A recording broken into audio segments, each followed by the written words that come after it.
બોલો પતંગ ઉતારીશ છે ને બાકી એકદમ મસ્ત ચશ્મા.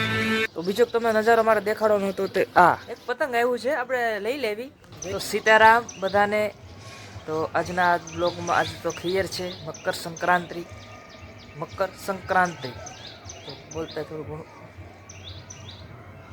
પતંગ અમારું ધ્યાન ન્યા પતંગ એક છે ને ન્યા જઈશ હમેર્યું પેલા બહુ પતંગ લૂંટતા એટલે. તો આજે ખીયર છે તો હું ધાબા ઉપર આવ્યો. વાયગા છે કેટલાય તમને કહી દઉં, 7:30 જેવું થયું છે. પણ મારું કહેવાનું એ કે આજે ખીયર છે પણ તમે નજારો જુઓ, પતંગ જુઓ આ એક 2-5 આ તમને દેખાતા હશે. તમારું કહેવાનું એ કે હું જ્યારે નાનો હતો એટલે આઈ થિંક આજથી તમને કરું ને 8-10 વર્ષની વાત કરું, 8-10 વર્ષ પછીની વાત કરું, તો ક્યારે અહીંયા એટલા પતંગ જગતા તેની વાત જ આવવા જો. પ્લસ કે અંધારું હોય, ઝાકળ પડતી હોય તોય પતંગ તો ચગતા જ હતા એમ. એ સમયની વાત કરું તો અત્યારે હું આ મોડો આવ્યો તોય સારું એમ જોયું કે ઓહો શું વાત છે. આમ કઈ હોય એમ કે આખું ટૂંકમાં પરિવર્તન જોવા મળે છે દિવસે ને દિવસે. તહેવારોમાં તો ખાસ જોવા મળે છે. આમ ઉત્સાહ એટલો હોય જ છે બધાને, નો ડાઉટ. પણ અત્યારના જે છોકરાઓના હાથમાં જે મોબાઈલ આવ્યા છે એટલે મોબાઈલે ખૂબ સારી એવી ભૂમિકા ભજવી છે રમતથી માંડી અને બધા તહેવારોમાં. તો મારું કહેવાનું એ જ કે બહુ ટૂંકમાં તહેવારોમાં છે ને હવે માતમ એટલું રહ્યું નથી એમ તો ન કહી શકે, માતમ તો છે જ. તે તહેવાર એટલા બધા સારા જ છે, તહેવાર એની રીતે આવે જ છે દર વર્ષે. પણ તહેવારમાં જે ઉત્સાહભર ટૂંકમાં જે મજા કરવાની હોય એ લોકો કરવાવાળા ઓછા છે. ટૂંકમાં સંખ્યા ઓછી થતી. હજી હું મારી ઉંમર થઈ ગઈ છે પછીથી જે મારો ઉત્સાહ છે ને એવો છે, કારણ કે મારું એવું માનવું છે કે તમારે જો જલસા કરવા હોય ને તમારે બાળક જ થવું પડે. તમે અવળી ઉંમરમાં તમે એમ કહો કે મોટા થઈ ગયા છો ને આ ન કરે ને ઓરું, એમ ન હોય.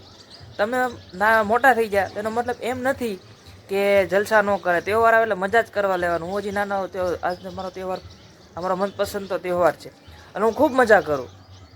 જો મેં હેઠે કાના બાંધી લીધા છે, પતંગો લઈ લીધા છે, દોરો મારા ભાઈ પાઈ આવ્યો છે, સુરતથી જતો એટલે સુરતથી મેં સ્પેશિયલ ભરેલી દોરી મોકલે. એટલે ઉત્સાહ એવો આનંદ જ કરવાનો. ભલે આપણે એકલા કરવી તમને કોઈ ન હોય તો કાંઈ નહીં, પણ આનંદ કરતું રહેવું જોઈએ. તો બીજો તમને નજારો મારે દેખાડવાનો હતો તે આ તમે પક્ષીઓ જો કેવા લાઈનમાં ગોઠવાઈ ગયા છે એમ. શરૂઆતની જ્યારે શિયાળો છે ને ત્યારે 5-10 હતા. હવે આ ટૂંકમાં કહેવાય ને, જો તો ઝૂમ કરું, અદ્ભુત નજારો છે એમ, વાત જ જવા જો. પક્ષીનું ઉડાણ નથી નકર તમને અદ્ભુત નજારો જોવા મળે. તો આ આપણો નજારો છે, આ પ્રકૃતિ છે. એ કાંઈ નહીં, સુરજ દાદાનો શેક લેવા એ પણ બેસી ગયા છે. પછી બધા આપણા અડધી કલાક જેવું થઈ જાય ને બધા ગાયબ થઈ જાય. આખું બહુ ઝાઝા છો પક્ષીઓ. આ વિડીયોમાં હું સુરત દાદા આમાં આવે છે ને તમને હરખા દેખાશે નહીં. જુઓ અહીંયાથી લઈને અહીંયા સુધી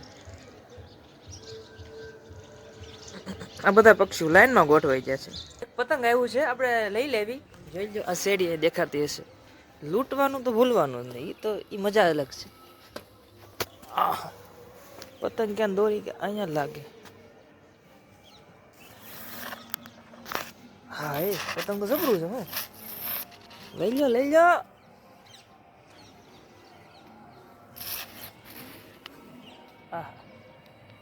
હું તમને બીજી વાત હમણાં શેર કરું. પતંગ હાથમાં આવી જાય એટલે બહુ અદ્ભુત વાત છે, તમને મજા આવશે. તો ફાઇનલી પતંગ આવી જશે આપણા હાથમાં. આપણું પહેલું પતંગ લૂંટેલું છે એટલે આવેલું છે. આમ પૈસે લૂંટવા નહીં જાય. જો આમાં પતંગ જાય દેખાય. એક આ પતંગ છે અને દોરી તો બહુ ઝાઝી છે. હજી એક પતંગ છે પણ એ હાથમાં નહીં આવે, તમને દેખાડું. લંગર નાખવું પડશે, હાથમાં તો આવશે. આ જોર્યું અહીંયા પતંગ એ પછી લઈ લઉં. હવે તમને એક બીજી વાત કહેવાની હતી. તો કુદરતી જે કાંઈ હોય, જે ઈશ્વરની લીલા હોય, પણ દર વખતે ખીરને દિવસે સવારમાં પણ મારી પાસે એક પતંગ આવે જ. તે કાં ઉડતું આવે કાં કે કાંઈ પીડું હોય. દર ખીરની વાત છે આ, એક ખીરની વાત નથી, દર ખીરની વાત છે. ગમે એક પતંગ મારી પાસે આવી જાય, અથવા તો ઉડતો અથવા તો પીડું હોય, દર ખીરની વાત. એટલે આ મને એક ટૂંકમાં કહેવાય નોર્મલ, પણ મારા માટે એક અલગ વસ્તુ મને લાગી કે દર ખીર આપણા માટે પતંગ હોય, અહીં ક્યાંક પીડું હોય અથવા તો આવે, એ એક અદ્ભુત નજારો છે. કારણ કે એટલા બધા શકતા નથી પતંગ, પણ ક્યાંથી આવે છે એ ખ્યાલ નથી. પણ મજા છે ટૂંકમાં. એક વાત હતી મને લાગી તમને શેર કરું. તમને ઠીક લાગે કે નહીં મને ખબર નથી, પણ મને શેર કરવાની ઈચ્છા હતી એટલે મેં શેર કરી. તો વાગી ગયા છે 9. થોડી ઘણી રોનક દેખાય છે. બહુ ઝાઝી તો નથી દેખાતી જેવી જોઈ પહેલાં જેવી. તો આપણે આવી ગયા છીએ બધું હથિયાર લઈને, ફિરકી, પતંગ. અમારો ભાઈ જો સ્ટુડિયો જોડે છે હમણાં, દબા ચકડી બોલાવી દેવું. આ છે નાનું પણ વાગે એટલે જોજો કાંઈ ઘટે નહીં એવું. બસ ધીમે ધીમે અમે નવું નવું એડ થતા છે, આખો દિવસ આમ જ કાઢવાનો છે. તો ચાલો પતંગ ચકાવી, બહુ વિડીયો ઉતારશો પછી પતંગ ચકાવવાનો સમય નહીં મળે. તમને મારે એક ફિરકી દેખાડવાની હતી, એ મને હાવ ભૂલાઈ ગયા, તમને દેખાડ દઉં. જો કાંઈ ઘટે નહીં. જો આ છે બરેલી, સ્પેશિયલ સુરતથી મંગાવી છે, 3000 મીટર છે. તો આપણું સ્પીકર શરૂ થઈ ગયું છે, જોઈ લો છે ને બરેલી, કઈ ઘટે નહીં. આ ટેસ્ટિંગ કરવાનું છે કેવી હોય. અમારે યુગભાઈ છે, પતંગ ચકાવવા આવી ગયા છે. આવડતું તો છે નહીં પણ તોય ચકાવશે. આવડે છે? હા. હવે અમારો ભાઈ કહેતો હતો ને પતંગ ચકાવતા આવડે છે, એને ગાઈડ બાંધતા નથી આવડતી. જો એ તો ભાઈ ગાઈડ, હવે મને કીધું ગાઈડ બાંધી દે. બોલો એ કે મને ચકાવતા આવડે. બોલો બોલો પતંગ ઉતારીશ. સગે છે જો આપણા વ્હાઈટ કલરનો છે, એલા સગે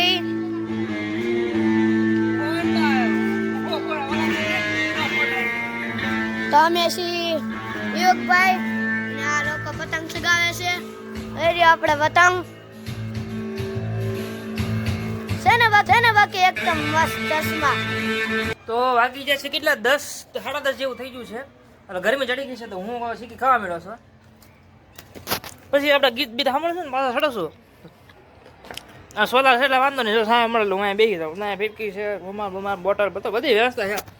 તમે એકલા મોજ કરવાની કોઈ ન હોય તો કાંઈ નહીં, પણ તમે તમારા પોતાના તમે એવું રાખશો ને કે હું પોતે એકલો જલસા કરી શકું તો તમે જલસા કરી શકશો, નકર નહીં કરી શકો. કે બધા આવે ને બધા મજા કરશો એમ નહીં. નોય આવે ને આવે છે, તમે એકલા છો એનો મતલબ એમ કે તમે જલસા કરી શકો છો, પણ તમે એવું મનમાં ધારો તો. બાકી તમે એમ રાખો કે કોઈક આવશે બધે મજા કરશો ને એમ નહીં. તો હું સવારનો જો 8 વાગ્યાનો ધાબે આવી જઉં છું અને પતંગ ચગાવું છું ને મજા કરું છું. ચીકી શરૂ છે અને પવને ધીમો ધીમો શરૂ છે. હમણાં પાછું ચીકી ખાઈ લઉં એટલે પાછું પતંગ ચડાવશું. એકલા મજા કરું ટૂંકમાં. મારું કહેવાનું જો ગીત વાગશે એ ઉપાધિ નહીં. જો હું જે ગીત વગાડું એ વાગે. ઓલું તો બધા હોય તો ઓલો કે હું વગાડું, ઓલો કે હું વગાડું, એવું કાંઈ નહીં. ટૂંકમાં મજા કરો. હું તમને એમ જ કહેવા માંગુ. 3 પતંગ હેઠે પીડા છે. ઓલા માડીને ભાઈ જો એની ભાઈ પતંગ લેવડાવું છું લંગરિયા બાંધી. સ્પેશિયલી 3 પતંગ કિંમતી છે મારા માટે એટલે. તો હવે ખીર પૂરી થઈ ગઈ છે, દી આથમી ગયો છે. જોવો તમે સુરત દાદા. થોડુંક મારી વેશભૂષા તમને બરોબર નહીં લાગ્યું, કારણ કે આખો દી આ જ ધંધો કર્યો પતંગ ચગાવવાનો. થોડા ઘણા રહ્યા છે, ચકાઈ નાખશું એટલે આજનો આપણો આ કાર્યક્રમ પૂરો થાય. તો અહીંયા વિડીયો થાય છે આપણો બ્લોગ પૂરો. હવે મળશું નેક્સ્ટ બ્લોગમાં. સીતારામ બધાને.